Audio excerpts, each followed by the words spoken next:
Ainda são muitas as pessoas que optam por depósitos a prazo comparativamente com os certificados de aforro. Mas será que sabemos todas as características, todas as vantagens, todas as particularidades associadas àquilo que é um depósito a prazo? O meu nome é Karina Meireles e sou especialista em finanças pessoais e empresariais e este é o seu podcast As Contas que Contam.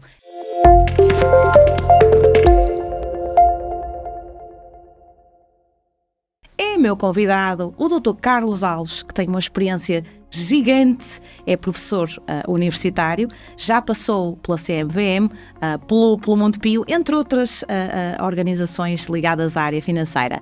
Doutor, muito obrigada. Obrigado eu. É um gosto tê-lo aqui comigo hoje. Gosto é todo meu.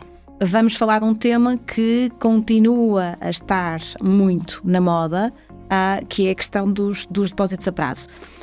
Estamos a ter pessoas que cada vez mais têm esta opção para as ditas poupanças, para colocar algum valor de parte, nomeadamente fundos de emergência, se assim poderemos dizer. Qual é a sua opinião sobre isto? Bom, estamos só a falar de depósitos bancários e de certificados de aforro. Há outras alternativas para a aplicação da poupança, como sabemos, não é? Portanto, nós vamos nos concentrar apenas nestas duas. Ambas têm algumas características que eu diria atrativas para as pessoas colocarem as suas poupanças ou uma parte das suas poupanças, sobretudo se forem poupanças que possam vir a ter que mobilizar para outros fins de um momento para o outro.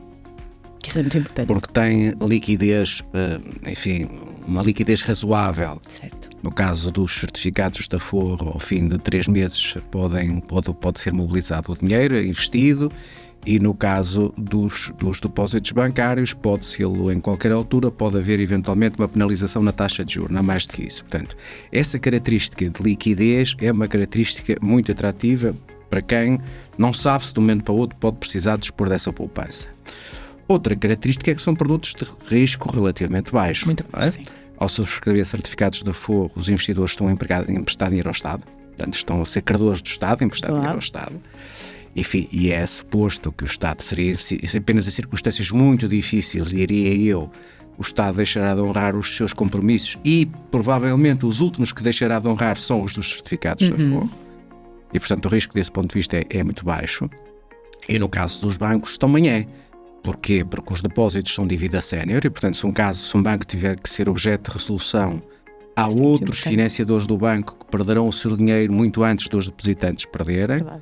E depois existe um mecanismo de garantia dos depósitos que garante a cada investidor os 100 mil euros. 100 mil euros por cada banco onde ele seja depositante. Certo. E é curioso que nós vemos, e é importante também falarmos sobre isto, cada vez mais campanhas a incentivar as pessoas a fazerem os tais depósitos a prazo, que muitas das vezes nós vemos no mercado taxas de 3,5% bruto. Nós temos que perceber tudo o que está por detrás da própria campanha, da divulgação do produto, mesmo sendo com um risco muito baixo. Temos de perceber o que é que está por trás. Porquê? Porque na realidade, se nós tivermos aqui a tributação, o imposto dos 28%, já não é os 3,5%, mas são os 2,52%. Portanto, é muito importante sabermos isto, não é, doutor? Por um lado é muito importante perceber exatamente todas as características, incluindo as características fiscais dos produtos que estamos a sofrer, mas de qualquer das formas, para entendermos esse apelo dos bancos à realização de depósitos bancários, nós temos que perceber também a política monetária do Banco Central Europeu. Até setembro de 2022 não havia essas campanhas.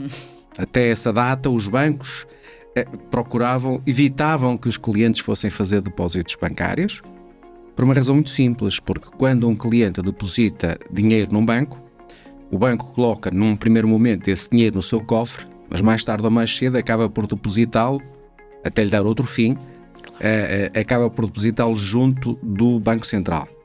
Certo. E até setembro de 2022, o Banco Central Europeu cobrava aos bancos 0,5% por cada depósito que os bancos lá efetuavam. Portanto, se um cliente depositasse dinheiro num banco até setembro de 2022, isso ia custar 0,5% ao ano ao banco. É claro que nessa altura as taxas de juros eram nulas ou praticamente nulas, porque de facto o banco não, pelo menos com depósitos junto do Banco Central, não tinha forma de rentabilizar essas aplicações. De setembro para cá a situação mudou e hoje, se um banco depositar dinheiro junto do Banco Central Europeu, obtém uma remuneração que é, salvo erro, 4,25%, e portanto até 4,25% pode pagar taxa de juros aos seus clientes, porque ganhará a diferença entre essa aplicação e a taxa que paga aos clientes. Se lhe deram outro destino, por exemplo, emprestar dinheiro a uma empresa, enfim, ou comprar obrigações do Tesouro com uma rentabilidade superior, ainda aumenta a margem bancária. Há muito a tendência, e é curioso para quem não tem esta noção do detalhe que está por detrás no caso, por exemplo, um depósito a prazo, que é, primeiro, há o incentivo a fazê-lo online, onde as condições muitas das vezes são mais atrativas no online, e há também o incentivo de uma taxa mais alta, por exemplo, a 3 meses comparativamente com 6 ou 12. Porquê, doutor? São duas questões. Vamos começar primeiro pela banca online. Reparem, também se a memória não me atraiçoam, atualmente 68% dos clientes bancários acedem às suas contas através da internet. Em 2010, esse valor era cerca de 1/3 disso. Okay? Os bancos, ao longo dos últimos, desde 2015 para cá, 1/3 das agências bancárias desapareceram. Verdade. Okay? E, portanto, os bancos incentivam claramente os seus clientes a recorrer aos canais digitais, porque os canais digitais dispensam a existência de balcões físicos, dispensam a existência de funcionários, etc. E, portanto, implicam um conjunto de economias operacionais daí decorrentes. E, portanto, daí o incentivo à utilização da banca digital. Quanto ao facto das taxas de juros serem mais altas no prazo mais curto que no prazo mais longo, isso, do ponto de vista das expectativas racionais, explica-se pela existência de uma perspectiva de uma antecipação da descida das taxas de juros. Se eu antecipar a descida das taxas de juros, faz todo sentido que as taxas de juros de curto prazo sejam mais altas que as taxas de juros de prazo um pouco mais longo. E quando falamos, por exemplo, aqui nos depósitos a prazo, acha que em termos de tendência vai continuar a ser esta, ou seja, os depósitos a prazo vão continuar a ser mais atrativos do que os certificados numa perspectiva de poupança? Bom, pela sua experiência.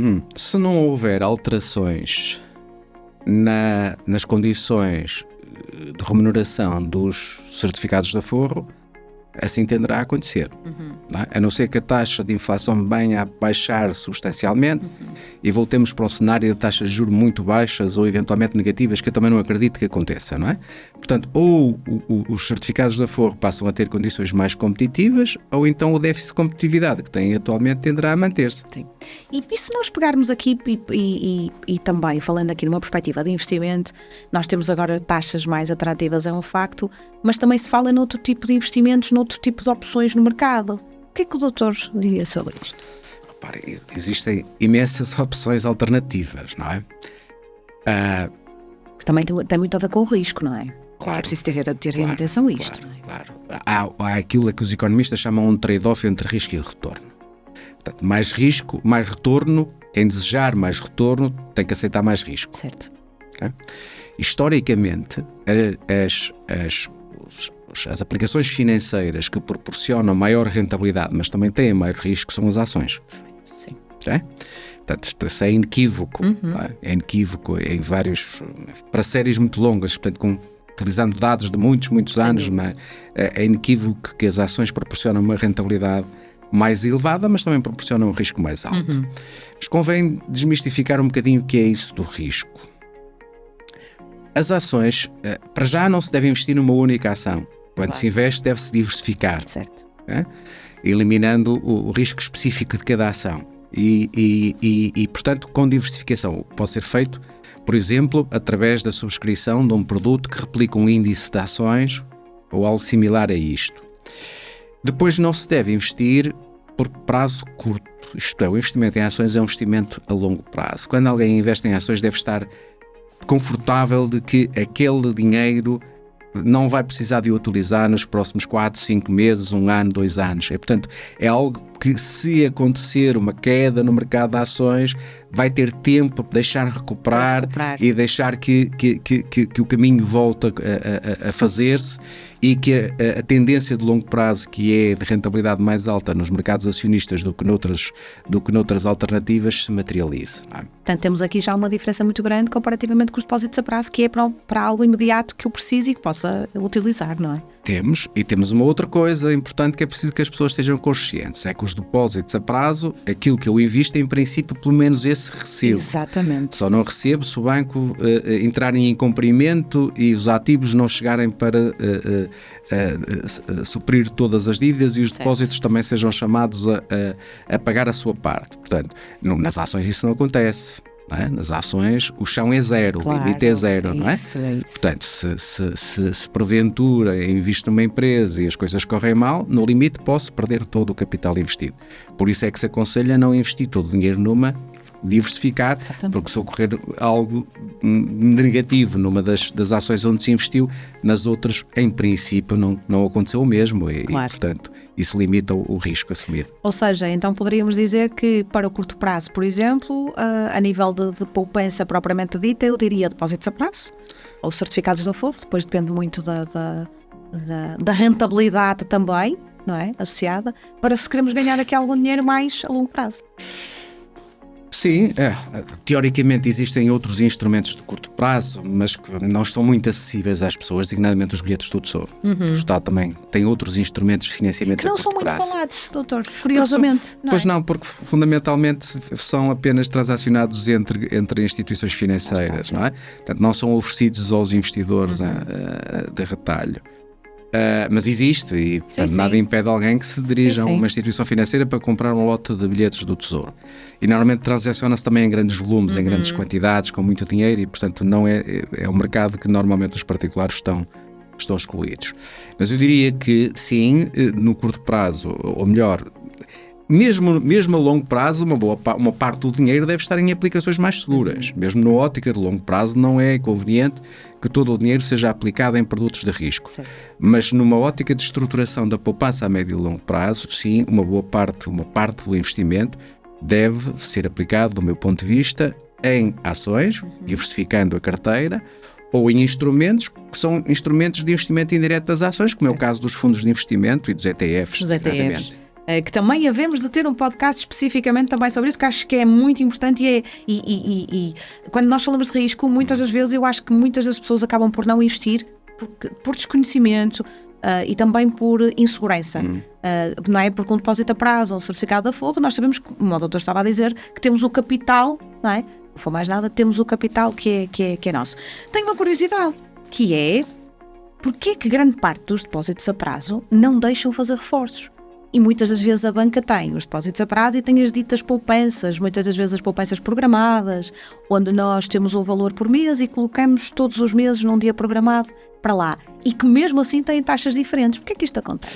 Em alguns casos são depósitos promocionais, digamos assim. São depósitos para atrair novos clientes ou depósitos com umas taxas um bocadinho mais atrativas para que o banco possa dizer que se algum dia for acusado, digamos assim, na opinião pública ou na comunicação social de que pratica taxas muito baixas, ele pode dizer, não, nós temos aqui depósitos com uma taxa X, só que essa taxa apenas permite um investimento muito limitado e muitas vezes apenas para novos clientes. E acha que poderia ser um fator das pessoas até serem mais incentivadas a fazer mais depósitos a prazo, obviamente associadas à rentabilidade, se eu pudesse reforçar, ou seja, eu tenho um depósito a prazo e vou acrescentando dinheiro, sim, não é? Claro que sim. Mas aí não poderíamos ter taxas não é? Tão altas como no curto prazo, que era aquilo que estava a dizer, não é? Mesmo essas taxas do curto prazo têm sido praticadas, não são, do meu ponto de vista, muito altas, não é? Sim. Essas não são muito altas. Sim. Agora, do ponto de vista do incentivo da poupança por parte dos investidores, há muita coisa a corrigir neste país, designadamente do ponto de vista fiscal. Claro. Nós não temos qualquer tipo, acho que hoje posso dizer que não temos praticamente nenhum incentivo fiscal à poupança. E isso é um problema sério para o país. Não há nenhum país que consiga desenvolver-se sem poupança. Claro. A poupança é indispensável para que possa existir investimento e possa existir crescimento económico. E não tem havido grande preocupação da parte dos responsáveis políticos pela criação de instrumentos de poupança. E quando há, normalmente são instrumentos que acabam por ser cuja riqueza, digamos assim, subjacente a essa economia fiscal, acaba por ser capturada pelas instituições financeiras através das comissões. Verdade. E acho que deve haver uma grande preocupação da parte do legislador fiscal nesse sentido, de ao criar incentivos fiscais à poupança, criar incentivos de tal forma desenhados que o verdadeiro apropriador desse ganho fiscal seja o contribuinte aforrador e não o sistema financeiro, não as instituições financeiras. Portanto, ainda há muito a fazer nesta parte e que é algo que tem um impacto muito significativo. Que se não for mais nada era aquela parte que eu referi há bocado, que era se nós temos uma taxa de 3,5, se é bruta, na realidade não é o juro que nós vamos receber. Não é o juro que vamos receber pela circunstância de que o Estado é nosso sócio em todas as aplicações que fazemos, não é? Como é que os depósitos a prazo são afetados pela inflação? Falando aqui um bocadinho, se calhar, mais economicamente falando, como é que eles são afetados? Porque nós vivemos um período onde os depósitos a prazo, por isso simplesmente, deixaram de ser uma aposta, porque estavam em cima da mesa mais até os certificados de aforro, pelo chamar da rentabilidade, isso deixou de existir. Portanto, mudou aqui um bocadinho o paradigma. Que relação é que isto tem? Se calhar talvez seja conveniente começar por explicar aqui aos espectadores, porque alguns podem estar familiarizados com isso, a diferença entre uma taxa nominal e uma taxa real. Perfeito. Vamos supor que nós fazemos um depósito bancário com uma taxa de remuneração acordada com o banco, portanto uma taxa nominal, a taxa que o banco nos vai remunerar o depósito de 3% ao ano. Portanto, depositamos 100 euros e por cada 100 euros o banco dá-nos 3 euros de juros, uma parte dos quais vão para o Estado sob a forma de impostos. Okay? Mas vamos para já esquecer os impostos, pondo isto mais simples. O Estado dá-nos 3 de juros. Se, entretanto, tiver havido uma inflação de 5%, o que eu vou conseguir comprar com os 113 euros é menos do que aquilo que eu comprava com os 100 há um ano atrás. E, portanto, a minha remuneração real vai ser negativa. Claro. Não é? O impacto é completamente diferente. Certo? Portanto, eu vou perder poder de compra em vez de ganhar poder de compra. Certo. E, portanto, é essencial que a remuneração nominal seja pelo menos igual à inflação para eu não perder poder de compra. A minha verdadeira remuneração está na diferença entre a remuneração que eu obtenho e a taxa de inflação ocorrida. Portanto, quando eu celebro um depósito e fixo uma taxa de juros, se a inflação depois vier a ser superior, eu vou ser penalizado por isso. Portanto, está a ser esse efeito. Uma vez celebrado o depósito a prazo, quanto maior for a inflação, pior. Claro. Pior vai ser a minha remuneração real. Agora, os depósitos a prazo também são afetados pela inflação porque isto é dinâmico, não é? À medida que os preços vão subindo, os bancos vão tendo que subir também as taxas de juros. Foi, aliás, aquilo que nós vimos nos últimos 2 anos, foi isso que nós vimos acontecer.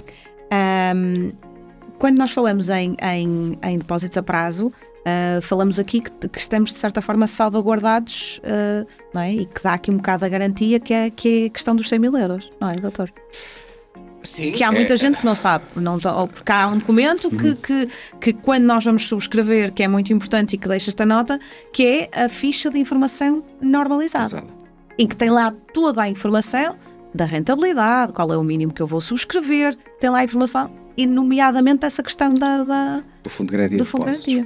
Sim, o Fundo de Garantia de Depósitos é, digamos, um sistema instituído pelo qual a cada depositante e por cada banco, não por cada conta bancária, portanto, aglutinando as contas por cada número de contribuinte. Pode ser, por cada número de contribuinte e por cada banco. Portanto, se eu tiver uma conta na Caixa Geral de Depósitos, tenho 100 mil euros garantidos com os depósitos que lá tenho.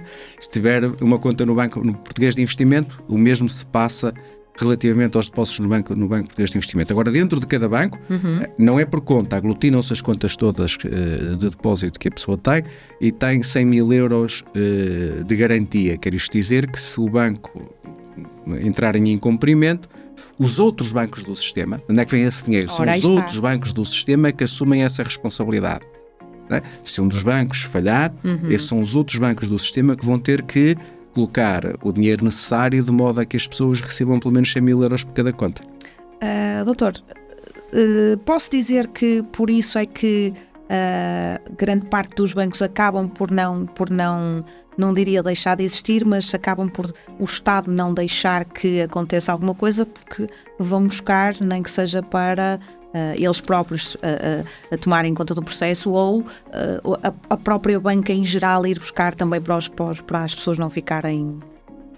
Por essas e por muitas outras razões, não é? Era suposto os bancos não chegarem a uma situação de incumprimento. Os bancos são instituições que são supervisionadas e são reguladas, e são reguladas e supervisionadas quer no que diz respeito aos seus comportamentos, à informação que dão ou não às pessoas, esclarecem as pessoas ou não, se as enganam ou não enganam, quer relativamente à sua solvabilidade, a relação prudencial. No caso dos bancos portugueses, os maiores são diretamente supervisionados deste ponto de vista pelo Banco Central Europeu e os mais pequenos pelo Banco de Portugal, que era quem no passado tinha em exclusiva a responsabilidade pela supervisão prudencial. Portanto, o Estado assume a supervisão prudencial dos bancos para evitar que eles vão à falência, porque de facto a falência dos bancos tem muitas implicações. Tem desde logo implicações para os clientes dos bancos, designadamente para os depositantes, que de um momento para o outro podem perder parte ou a totalidade das suas poupanças, sem que tenham nenhuma culpa disso, mas também pode ter depois implicações para outros bancos do sistema, e isso originar aqui um efeito sistémico que tem que ser a todo custo impedido, não é? Portanto, os bancos, é suposto que os bancos não vão à falência e é suposto que eles sejam regulados, que sejam supervisionados, que sejam acompanhados e que as autoridades com responsabilidade por efeito intervenham no momento próprio, de modo a evitar que os bancos se coloquem numa situação de poderem ir à falência. Agora, como em tudo na vida, não é? Nem sempre aquilo que devia acontecer é o que acontece, e às vezes nós temos situações em que um ou outro banco acaba por ser objeto de intervenção, como aconteceu no passado. Sem dúvida que isso está cada vez mais controlado, entre aspas, e há um acompanhamento muito grande, e ainda bem que assim é. Se eu lhe pedisse aqui algumas notas importantes para quem tem algum valor e quer investir, o que é que o doutor diria, sempre numa perspectiva de considerar aqui os depósitos a prazo, para ter uma espécie de um fundo maneio para o imediato, digamos assim? Bom, essa resposta deve ser dada em função de cada investidor. Não é? Tem que se conhecer... Do tal perfil de cada investidor, tem que se conhecer o perfil de risco do investidor, depende da idade do investidor, depende do montante do património que ele tenha, depende se tem outras fontes de rendimento, não tem outras fontes de rendimento, portanto, depende de muita coisa. É? Agora, o caminho, o que se pode dizer em termos gerais, em termos de princípios gerais, é o seguinte, em primeiro lugar, diversificação por tipo de investimento, isto é, em princípio não fará muito sentido, não é muito racional colocar toda a poupança exclusivamente em depósitos bancários, como também não é eventualmente muito racional colocar toda a poupança em produtos sem capital garantido com risco total de capital, não é? E, portanto, diversificar por tipo de produtos e, dentro do tipo de produtos, igualmente diversificar pelas aplicações concretas. Por exemplo, a parte que se investe em ações, como eu já referi há bocadinho, também ela deve ser objeto de diversificação, não deve investir numa empresa só ou noutra empresa só. Repare, nós aqui em Portugal fazemos ao contrário de provavelmente o que seria racional, fazemos muita concentração na aplicação das nossas poupanças, sem nos apercebermos muito disso. Sabe que uma boa parte da forma de aplicar as nossas poupanças é na casa própria, ao contrário do que acontece em outros países, certo? E, portanto, concentramos uma boa parte das poupanças que fazemos ao longo da vida num único ativo, que é um ativo imobiliário. E isso, do ponto de vista, não é totalmente racional, não é? E em alguns países isso não acontece. Aqui acontece por razões várias que agora não vêm ao caso, mas isso acontece entre nós. Fazemos uma grande concentração das nossas aplicações em ativos imobiliários sob a forma de aquisição de casa própria. Doutor Carlos, foi um gosto. O gosto foi todo meu. Muito obrigada. Obrigado. Para si, que nos está a acompanhar neste podcast, esta questão dos depósitos a prazo, nós normalmente costumamos utilizar naquilo que são os fundos de emergência, por isso já sabe, mesmo sendo uma aplicação que envolva um baixo risco, informe-se e leia detalhadamente, eu diria, toda a informação, mas destaca aqui 2 documentos, a ficha de informação normalizada e a ficha de informação de depositante. Terminamos o podcast desta semana, agradeço a sua companhia desse lado, contamos consigo na próxima semana, já sabe. Envie sugestões para outros temas ou alguma questão que queira colocar para o e-mail info@carinameireles.pt. Conto consigo na próxima semana porque vamos ter mais novidades. Até lá.